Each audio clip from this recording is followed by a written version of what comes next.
प्रकरण 18 रागनी माहिती। संगीत है ईश्वर की शक्ति, हर स्वर में बसे है राम। रागी जो सुनाए राग तो रोगी को मिले आराम। आओ रोगीओने पण आराम मळे एवो राग छे आ पहेलो राग भूपाली।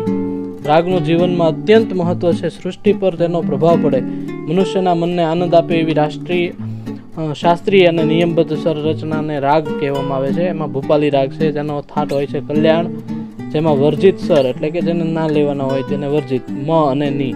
રાગની જાતિ ઓડવ છે। વાદી સ્વર ગ, સંવાદી સ્વર ધ, સ્વર બધા શુદ્ધ સ્વરો હોય છે આમાં।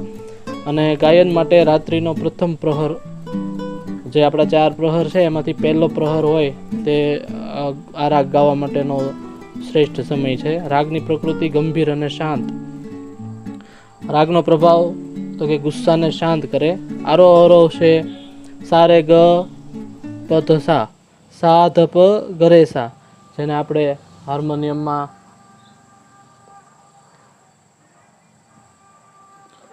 સા રે ગ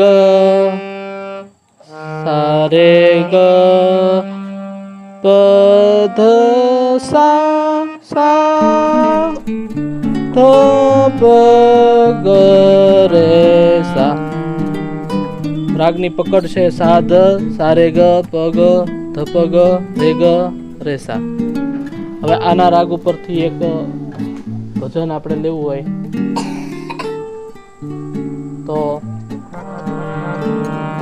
વીજળીને ચમકારે, મોતીડા પરો પાનભાઈ,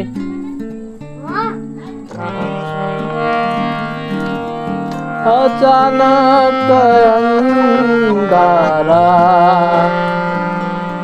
થાશે। વીજળીને ચમકારે, મોતીડા પરોવિલ્યો પાનભાઈ, અચાનક અંધારા થાશે। જોત રે જોતામાં દિવસો વીતી રે ગયા ને રે, 21,600 કાળ થાશે। તો આ તો ભૂપાલી રાગ। ભૂપાલી રાગમાં એના સ્વાધ્યાય છે।